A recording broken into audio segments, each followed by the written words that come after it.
All right, so welcome again to Military Guna TV. Thank you guys for joining me. And today it's not a rant, definitely not a rant, but I want to highlight something to you guys. An article that was written in 2016. In 2016, 2016. Let me check. Yeah, in 2016. Exactly. So this article was written on. It was aired on Wednesday, October the 19th, 2016. That's exactly when it was aired.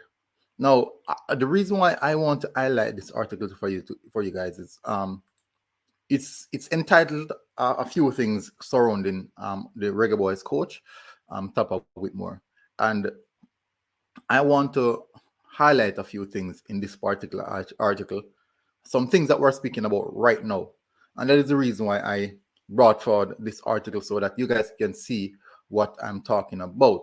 Now, most people are saying that I'm being a bit too harsh on Tapa Whitmore in regards to all the circumstances that are around surrounding Tapa Whitmore, and definitely I want to say it's not a personal attack. It is strictly football. This is strictly football. I don't know Tapa to attack him personally. I'm only discussing football things. No, this article, as I said, was written in 2016, and what I want to do to show you guys how this article from 2016 reflects everything that is happening now. And my take on it is that, is this a reoccurrence of what happened back in the past?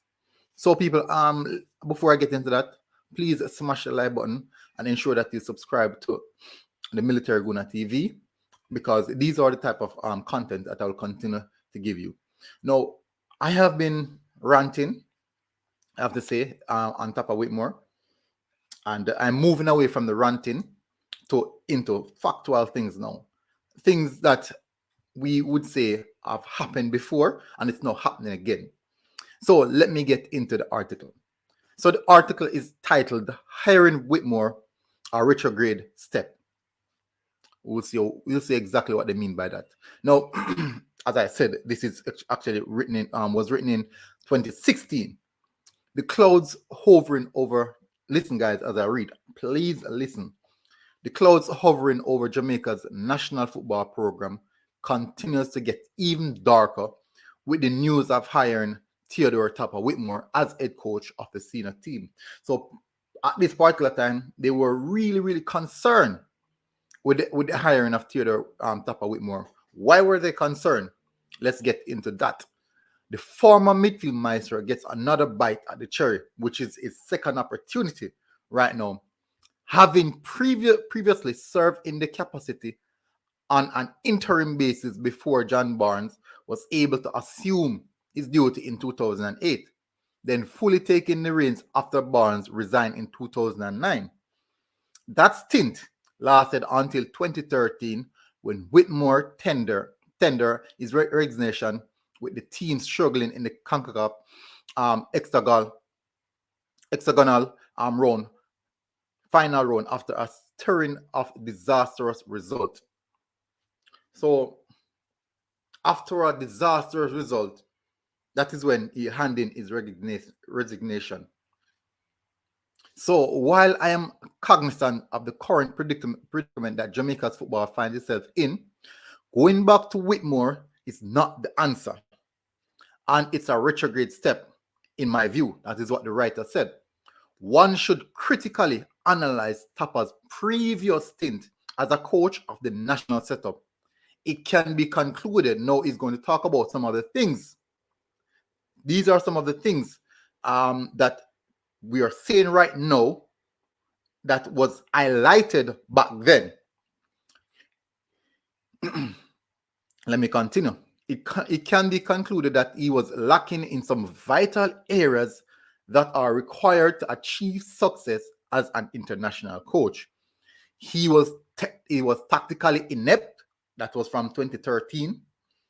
It was very difficult to identify the system. That was from 2013, and that he implemented.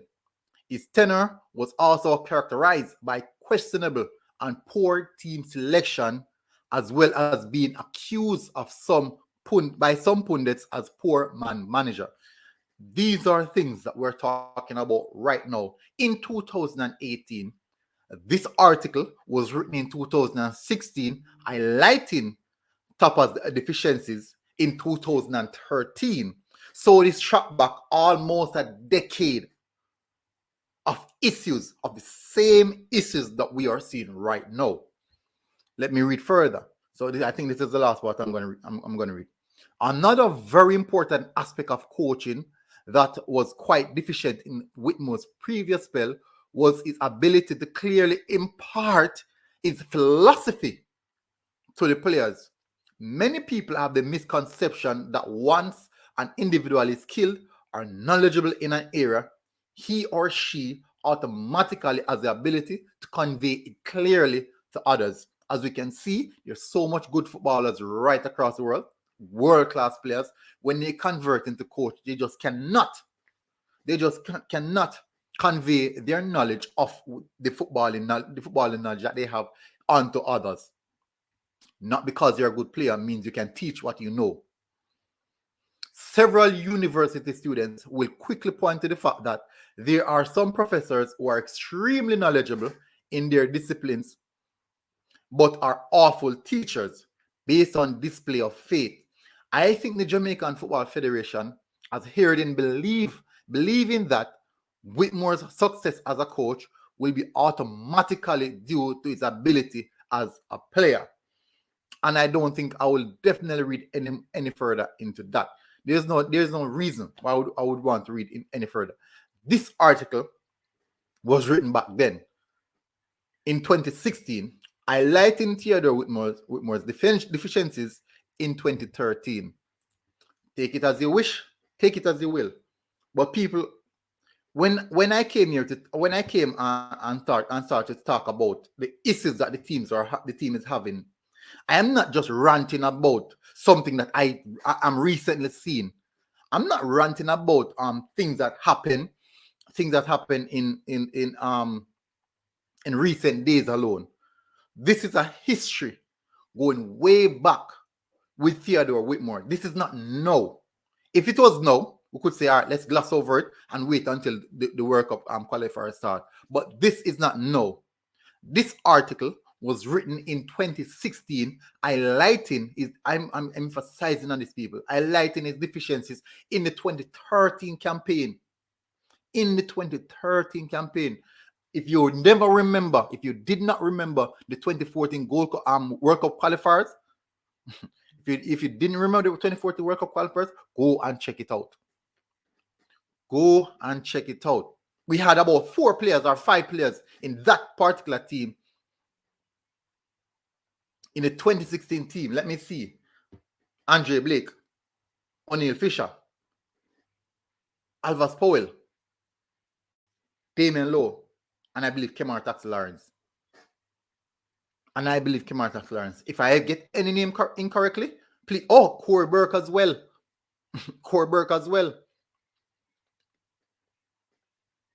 So, guys, if I'm wrong, please correct me. This article was written in 2016, highlighting the same things that we are talking about right now. If you believe that it is nothing and the players that we have are not good enough, it means that the players that we had back then weren't good enough as well. It means that all these years we've never had a team good enough, to win the Gold Cup campaign. Even when we went to finals, the team was just never good enough to win the Gold Cup. And we have never beaten. Whenever we face a team that will cause us problem, we always flatter. We always get battered under Theodore Whitmore. People are going to compare Theodore Whitmore's success with Rene Simoes. Look at the teams that Rene Simoes played against compared to Theodore Whitmore. Look at the teams. There's a vast difference. Rene Simoes played against Argentina, Chile, all the top teams. Even when we get invited into the CONMEBOL. there's no comparison, people. But in the same sense, I do appreciate what Theodore Whitmore have done so far. But some of the time, we just have to accept it that we have to move on. It is just normal in life that when things are not working out, you have to just move on. It is a normal aspect of life. You graduate, you start basic school, you pass, you graduate. That's just how life is. But people, thank you very much for this. This is not a rant. This is just me highlighting things that were there before now. All the things that I'm highlighting before now. So thank you guys for this Military Guna TV, people. Ensure that you hit the like button and make sure you subscribe to Military Guna TV, people. And guess what?